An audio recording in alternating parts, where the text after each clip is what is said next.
teachers, staff members, and the class of 2025. It is my greatest honor to be standing here today representing our class as we begin our campaign into the real world. This is an exciting time where we discover who we really are and decide who we want to be. There are an endless amount of possibilities for what lies ahead of us. However, before I can talk about the future, it is necessary to recognize my top supporters in my journey. I have been truly blessed to be surrounded by the staff and faculty of SMA, who have helped shape me and prepare me for the demanding and unknown future. Ms. Howe, thank you for your patient direction and leadership during my stint here at SMA. Dr. Gunther, you have inspired me to think more critically about my faith and given me the tools that rejuvenated my passion for the Lord. Mr. Millar, you have taught me the pray now lifestyle that I will take with me to teach others in the future. Colonel Gillette, you have blessed me with invaluable advice and life lessons that have made me a more effective leader and overall person. I'm going to miss learning about all your past experiences and hearing you talk about the importance of learning history. On a less serious note, thank you, Ms. Harper, for helping with the charcuterie boards in Waco. I will be eternally grateful for the passes you wrote Sean and me for Coach Wade's classes. Coach Wade, you can thank Ms. Harper for our excuses to be legally late for all your classes. Ms. Rogers, you always made time for Starbucks, even if it was 20 minutes in the opposite direction. Mr. Mappin, your constant reality checks and insults about our laziness will be burned into my memory for years to come. I will definitely be emailing you after my success in college math, mostly to tell you that you were wrong. Thank you, Ms. Johnson and Ms. Clutter, for letting Sean and me cram for our AP macro test during first period. And Ms. Boyer, just remember to chill. On behalf of the senior guys who went on the retreat, I want to say thank you to Mr. Portis and Mr. Followell for your godly wisdom and desperate efforts to keep us warm while freezing to death. A special shout out to Mr. Portis for convincing me to allow him to throw a tent stake into my foot. To the coaches, I want to say thank you for your dedication to helping me get to the next level. Without your help, I would never have been able to continue my play, and I would not have the discipline and work ethic I have today. Every staff and faculty member genuinely wishes the best for the students, without expecting anything in return. You are all true mentors and the very best example of servant leaders. The next group of people I would like to recognize are the guys I've developed a personal bond with over the past couple of years. Evan, Chris, Amel, Cash, Caleb, Jay, and Sean, and everybody else.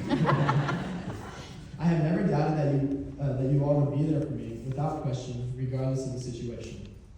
I wish y'all the best of luck in this next chapter of our lives, and I am deeply saddened that I will be moving so far away from it.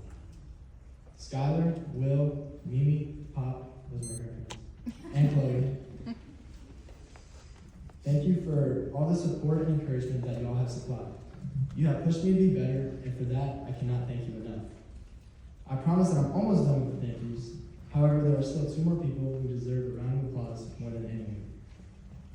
They are my heroes, my #1 fans, the people I look up to most, and the biggest blessing I have in my life. Those people, of course, are my mom and my dad.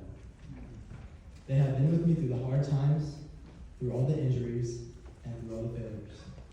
They carried me when I couldn't walk, guided me when I couldn't see, and humbled me when I needed it. Y'all have sacrificed your time, love, and money to build my character and to shape my morals into what they are today. It is because of you that I am standing here today with a good head on my shoulders and equipped for the future. I will say, with everyone here to witness, that I love you. It's a miracle. Helen Keller once wrote, "The only thing worse than being blind is having sight but no vision." Having a purpose for our lives is more than just a motivation, but it is a visual idea of where we want to be in the future. Too often today, we see people going through life without any real goal to reach. When we live like that, it is easy to become complacent with where we are. And when we become complacent, our discipline begins to break down, critical and forward thinking slowly rubs away, and our drive to be better dwindles. A life without purpose or meaning means a life without progress and justification for itself. Therefore, it is vital to have an aim for our actions and direction for our future. We can rest assured, however, that there is a loving God who is here to guide us along the way. For I know the plans I have for you, declares the Lord, plans to prosper you and not to harm you, plans to give you hope and a future, Jeremiah 29:11. We were made to follow God in his perfect plan. Yet there are still other paths we could walk down. That is why it is so crucial to read and study the Bible. We should learn what gifts are from him and when they are being manipulated for another purpose. The more time we put into learning what kind of things God does, the more we will be able to distinguish when God is pushing us to go a certain direction. Next, in Luke chapter 9, verse 23, Jesus said, "Whoever wants to be my disciple must deny themselves and take up their cross daily and follow me."